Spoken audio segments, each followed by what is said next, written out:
The recently declassified Operation Northwoods documents, kept top secret for 40 years, outline a U.S. government plot to kill hundreds, probably thousands, of American citizens for political gain. In 1962, President JFK's Joint Chief of Staff, General L.L. Lemnitzer, masterminded the Northwoods Plan in order to start a war with Cuba. The American people certainly did not want a war, and neither did Castro, so a series of false flag operations were designed to cause a, quote, helpful wave of indignation, and get people behind a war.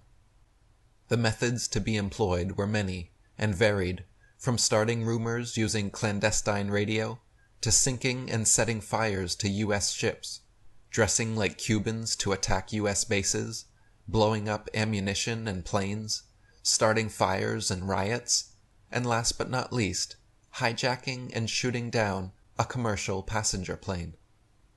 The document actually says that, quote, casualty lists in U.S. newspapers would cause a helpful wave of indignation. They even plan to, quote, conduct funerals for mock victims, to gain added public support if there weren't enough real victims.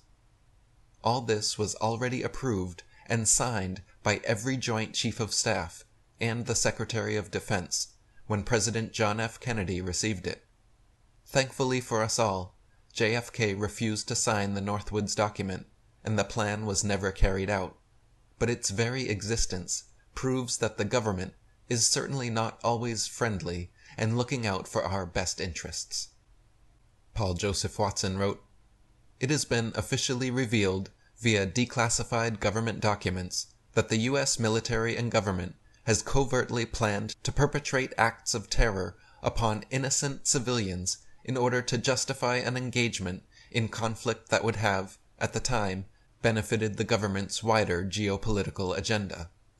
According to ABC News, in the early 1960s, America's top military leaders reportedly drafted plans to kill innocent people and commit acts of terrorism in U.S. cities to create public support for a war against Cuba.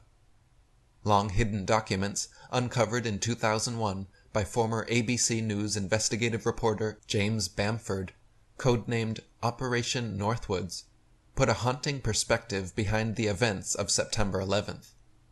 The Joint Chiefs of Staff documents propose launching a secret and violent war of terrorism against their own country in order to condition the people of the USA into supporting an intended war against Cuba. These sickening plans called for innocent American civilians to be shot, for Cuban refugees to be blown up, for violent and continued acts of terrorism to be perpetrated in major American cities, for innocents to be framed for bombings, and for planes to be hijacked. This would then be blamed on Fidel Castro and Cuba, thus inciting hatred for him and communism and instigating the public backing that the JCS needed as an excuse to launch the pre-planned war. James Bamford wrote, "The plan, which had the written approval of the chairman and every member of the Joint Chiefs of Staff, called for innocent people to be shot on American streets, for boats carrying refugees fleeing Cuba to be sunk on the high seas, for a wave of violent terrorism to be launched in Washington, D.C., Miami, and elsewhere. People would be framed for bombings they did not commit. Planes would be hijacked. Using phony evidence, all of it would be blamed on Castro, thus giving Lemnitzer and his cabal the excuse, as well as the public and international backing they need to launch their war." David Icke wrote, "It is no good people claiming their leaders could not have been behind the horrors of 9/11 when the documents exist to show that the Pentagon had planned in detail something very similar 40 years ago. And wait for this, Operation Northwoods also planned the hijacking of civil aircraft.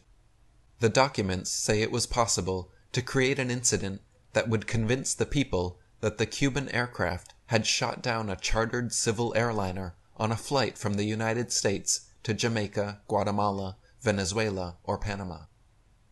In the Northwoods document, it actually refers to the USS Maine false flag pretext to the Spanish-American War. It reads, quote, "A remember the Maine incident could be arranged in several forms. We could blow up a ship in Guantanamo Bay and blame Cuba, or we could blow up a drone anywhere in Cuban waters. So Northwoods ordered to sink our own ships, like the USS Maine, ordered to hijack and shoot down our own commercial airliners, like 9/11, and to bomb ourselves, like World Trade Center 93, Oklahoma, Madrid, 7/7, and so many others."